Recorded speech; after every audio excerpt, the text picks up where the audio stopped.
Good morning. We start with some breaking news. 7 Italians are among a number of foreign hostages taken by gunmen in a restaurant in Bangladesh's capital, Dhaka. 8 or 9 attackers stormed the Holy Artisan Bakery, with the so-called Islamic State claiming it carried out the assault. Police say 2 officers have been killed by the attacks, who witnesses claim chanted Allahu Akbar as they launched the assault in the diplomatic zone. Well, Rebecca Jones joins me now. So, Rebecca, an ongoing situation. What more can you tell us? Well, as you say, police have now stormed this restaurant. There were around 20 hostages being held there. We now know that some of those were Italian. We believe around 7 of them. We know that because one of the Italians managed to escape, according to reports. Now, 2 police officers have been confirmed to have been killed. That happened in a gun battle earlier on. Throughout the night, the police have been trying to negotiate with these attackers. We understand there were 9 inside the restaurant. But now they have taken that decision to take active action. They have gone inside, they have stormed this restaurant. Now, this all happened in the Gulshan area of Dhaka. This is a very well-to-do area full of diplomats, families of diplomats and middle-class families. And so it's highly likely that the majority of people in that restaurant would have been foreigners. And that is a possible reason why it was a target. Now, it is rather unusual for Bangladesh.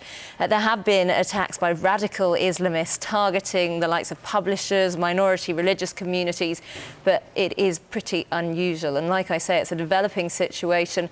This has happened in the last half an hour or so, this storming of this restaurant.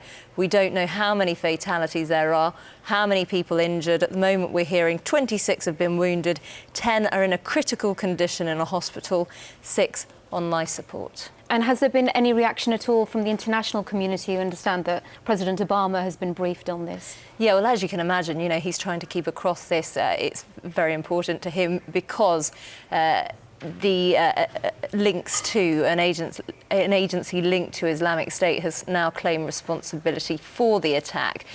So all eyes are on what happens next. And you remember, obviously, in Paris last November, we saw similar scenes, people being taken hostage in the Bataclan theatre.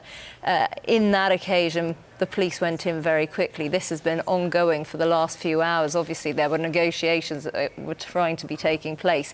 That clearly didn't work, and now they've decided to storm this restaurant. OK, Rebecca, thank you for now. Rebecca Williams there. Well, let's get more on this now. And the international security analyst Arash Aramesh joins me now from Houston in Texas. Now, Arash, IS, Islamic State group, have claimed responsibility for this attack. Why have they targeted Bangladesh, and why now?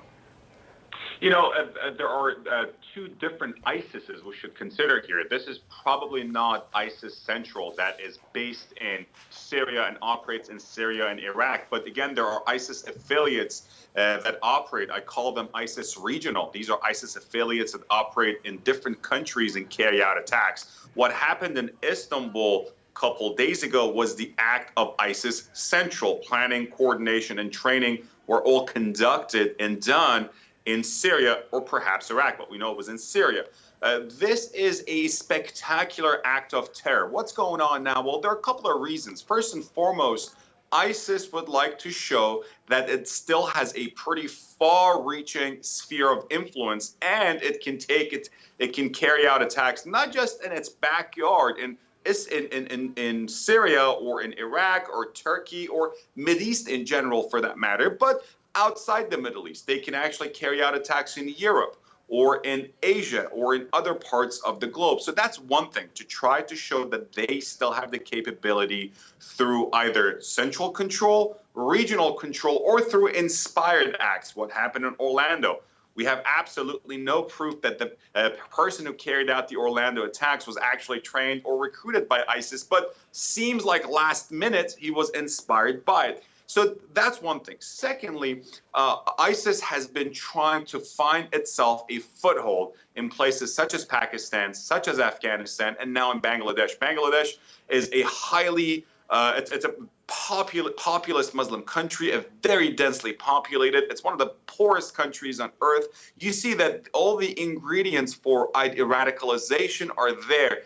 Young population, highly motivated, yet very poor and very corrupt. So That's the second thing. Thirdly, I'm not surprised. I mean, there have been acts of violence, and violence has been on the rise carried out by Islamic extremists in Bangladesh. The LGBT community has been under attack. Secular bloggers have been under attack. Other Muslim minority groups, such as Shia Muslims or Ahmadi Muslims, have been under attack. A couple of weeks ago, a Hindu volunteer at a temple was hacked to death. So this rise of intolerance, especially in the past couple of years in Bangladesh, has been very alarming. And this attack has really targeted foreigners in the diplomatic area. Does that part of Bangladesh, that part of Dhaka, have extra security at all? Are foreigners more at risk in Bangladesh? There is extra security in the Gulshan district, or what I like to call it, the Mass Avenue of Dhaka. It's sort of like Massachusetts Avenue, where you got it's the embassy row. It's sort of like the green zone. But there is extra security, but it's not enough. There are some checkpoints for cars, perhaps motorcycles, but you don't get patted down. You know, there are. And again, Bangladeshi state security is not as effective and as competent as we'd like it to be. Again, this country has had to deal with many domestic security issues. And we've seen that in the past couple of years. On the one hand, they have not been on par with the most sort of acceptable human rights practices. At the same time, they still haven't been able to stop and prevent certain attacks and also acts of violence against dissidents or women or gays or religious minorities and so on and so forth. But again, this attack has a lot of the trademarks and the hallmarks of an ISIS attack. Again, populated a place, a high congregation of people, a spectacular group of people. Again, they want to find a symbolic target, a lot of foreigners. That's always good. But they're also saying that they don't care. They do kill indiscriminately, Muslim or non-Muslim. And again, if you're familiar with some of these Muslim traditions, this is the month of Ramadan. People, after they break their fast, after the sunset,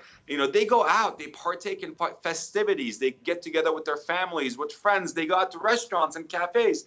This again shows that ISIS has absolutely no consideration for any of that. If you're a Muslim, if you're a Christian, if you're secular, if you are a foreigner, whatever, as long as you're not with ISIS and don't pledge allegiance to ISIS, you will be targeted, or at least you have there's the possibility of you being targeted. So indiscriminate offenders and killers at this point. And what's been the reaction there in the US? We know that President Obama has been briefed about this situation. The president has taken a very proactive approach. Obviously, he's been briefed by his national security staff and by his diplomatic staff. I'm sure the U.S. government is very interested in finding out who's behind this, and if in fact this was ISIS central, if in fact this was pre-planned and coordinated in Syria or Iraq. How did the money, funding, and these fighters go from Middle East to Asia? I mean, that takes an extraordinary, act of transportation, funding, training, so on and so forth. My guess is this was ISIS regional. These were not people coming from Iraq or Syria or from the Arab world. These may have been Central Asians or people from the Caucasus, but most likely Pakistan, Afghanistan, Bangladesh. Most likely, Pakistanis or Bangladeshis or locals, again, ISIS regional. But the president and the United States, very interested in knowing what happened, how did it happen, sources of funding, sources of radicalization. And again,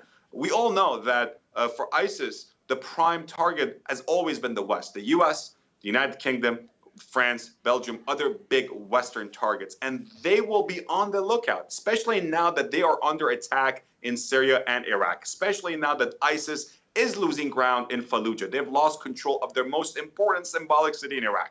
Now that ISIS is going to lose more territory in the Raqqa province, and the city of Raqqa in the Raqqa province is their self-proclaimed capital of the Islamic State or Islamic Caliphate. Now that they're losing more and more territory, they have to find a reason to exist. They have to still find a way to be able to inspire new recruits, to be able to inspire new followers, and also say that they matter. And that is why you see these sorts of acts. I see these acts as acts of desperation, carrying out attacks in the month of Ramadan, especially hitting these soft targets in Istanbul or in Orlando, for that matter, even though that was, again, inspired, not really coordinated by ISIS, or this act in Bangladesh shows that they're desperate, but they are nowhere from finished. So we're nowhere near fully and completely defeating ISIS. This is going to be a long, difficult task, but it's doable. All right, Arash, for now, thank you. Arash Aramesh there.